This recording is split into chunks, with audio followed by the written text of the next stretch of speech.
네, 시장 점검을 좀 하겠습니다. GFM 투자연구소의 이진우 소장과 함께하죠. 어서 오십시오. 네, 안녕하세요. 그러니까 오늘 새벽이죠. 제롬 파월 의장의 연설이 있었는데 네, 딱히 시장에 영향을 안 미친 것 같습니다. 그래도 연설 어떤 얘기 나왔는지 좀 점검해 주시겠습니까? 네. 그 스웨덴 중앙은행 그 릭스뱅크가 이제 주최한 컨퍼런스였고 네, 주제가 이제 중앙은행의 독립성에 관한 그런 연설이다 보니까 뭐 통화 정책을 앞으로 어떻게 하겠다 이런 내용들은 아니었습니다. 자, 이제 첫 번째 슬라이드 보시면 지금도 이제 CNBC 들어가 보시면 화면이 이런 식으로 뉴스가 이렇게 배열이 되어 있는데요. 파월이 여기서는 뭐 이렇게 잡았네요. 제일 중요한 표현을 갖다가 이 unpopular decision, 그 인기가 없는 결정을 갖다가 해야 할 수도 있다. 연준은 결국 이제 물가를 갖다가 안정시키기 위해서는 그런 얘기입니다. 그런 얘기고 또 이제 그렇게 살짝 또 시사하기를 금리 인상에 대한 정치적인 압박이 좀 있다라는 얘기예요. 그런 얘기를 좀 하기도 했고 그리고 뭐 좀 뜬금없는 얘기이긴 하지만 이제 독립성 관련해서 하는 얘기 중에 그 기후 변화에 대해서 연준의 책무에다 집어넣어야 된다. 네네. 이런 거에 대해서는 파월 의장은 반대하는 뜻을 분명히 했습니다. 연준하고 기후하고는 관련 없다. 그렇죠. 그렇게 얘기했죠. 예, 네. 그렇게 얘기했고 뭐 여기도 살짝 한번 보시면은 뭐 케빈 메카시 같은 정치적인 얘기는 그거 하더라도 모건 스탠리, 마이크 윌슨은 지금 계속해서 현 레벨에서 한 20% 정도 더 빠질 수 있는 거 각오해라 하는 얘기를 하고 있다는 얘기죠. 네. 자, 그런데 이제 뭐 이게 어제 시간적으로는 한 11시 반이니까 우리 시간으로 뉴욕 개장할 무렵이었습니다. 그때 얘기를 했고 시장은 별로 영향을 받지 않았고 후반부로 갈수록 뉴욕 증시는 더 강하게 갔죠. 그 하루 전에 있었던 메리 데일리 샌프란시스코 연방은행 총재 같은 경우에도 뭐 닉 티밀하우스 같은 경우는 저 월스트리트저널 기자죠. 자기들이 어렵게 마련한 인터뷰라고 이렇게 미리 예고도 하고 했습니다만 네. 결국 5% 위로 어디까지 가기는 갈 것 같은데 그러고 나서 저 뭡니까 저기 5% 위라는 것은 이제 확인을 했죠.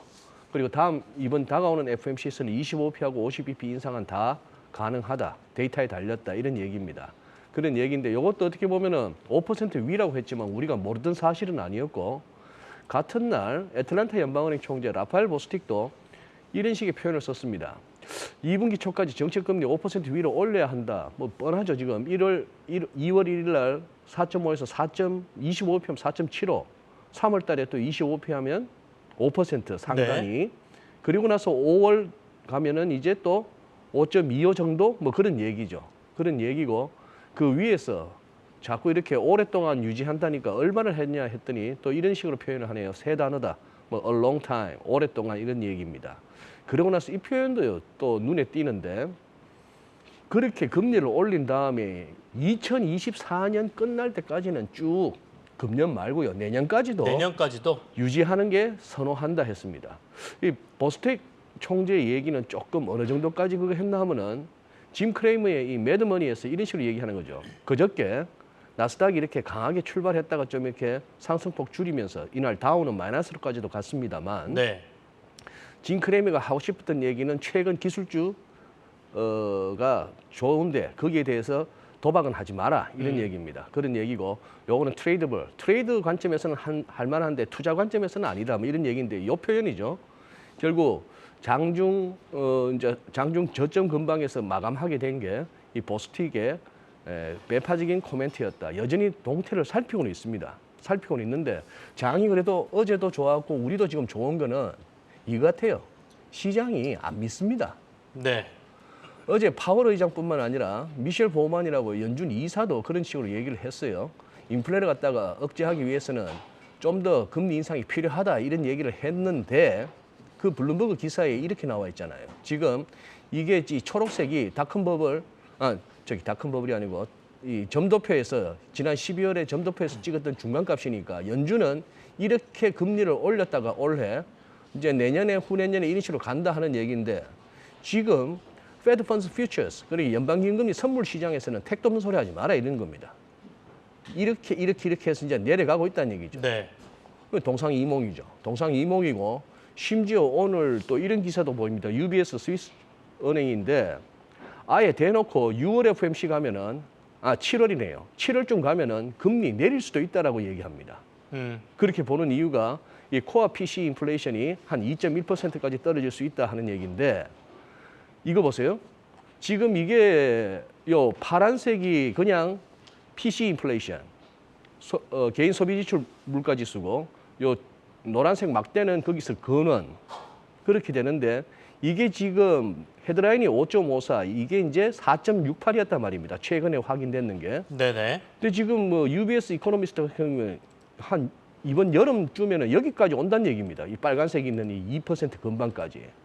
그런 식으로까지 이제 전망을 하는 정도로 시장은 인플레에 대해서도 자신감을 갖고 있는 거죠. 시장은. 이런 식으로 가면 인플레 잡힌다. 그리고 금리 못 올린다 하는데 제가 봐서는 또 시장이 그렇게 연준을 만만하게 볼 만한 또 뭐가 하나 있었습니다. 어제. 네. 회의록이 하나, 의사록이 하나 이렇게 또 공개가 됐는데 FOMC 말고 가끔씩 그거 있잖아요. 재할인율. 예. 재할인율 금리 이렇게 결정하는 회의가 있었는데 거기에 대해서 의사록이 나왔는데요.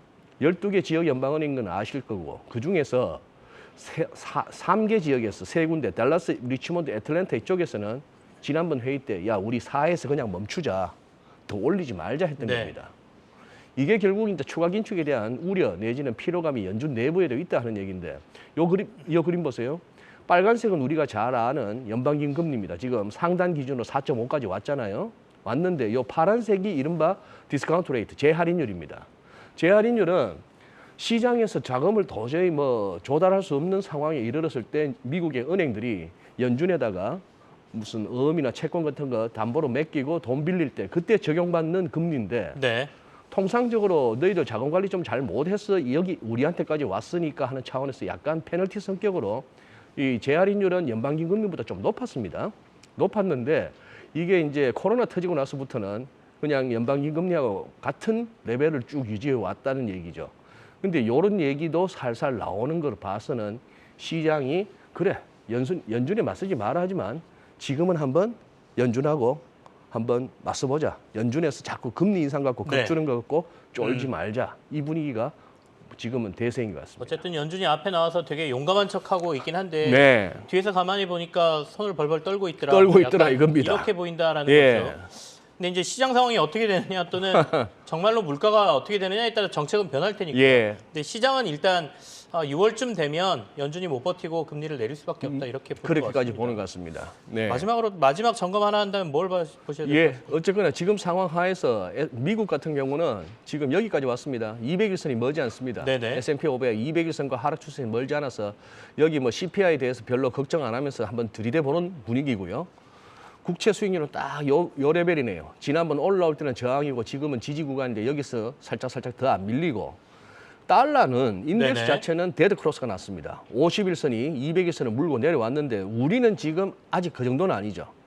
달러 약세만 쫓아가기에는 이런 뉴스들이 1월 들어서도 지금 딱 열흘 사이에 무역 적자가 63억 달러에 달한다. 이런 것들이 조금 어제 부담스럽고. 경상수지 적자 얘기도 나오고. 예, 그런 얘기죠. 그런 얘기라서 우리도 지금 뭐 분위기는 그런 거 아닌가 싶습니다.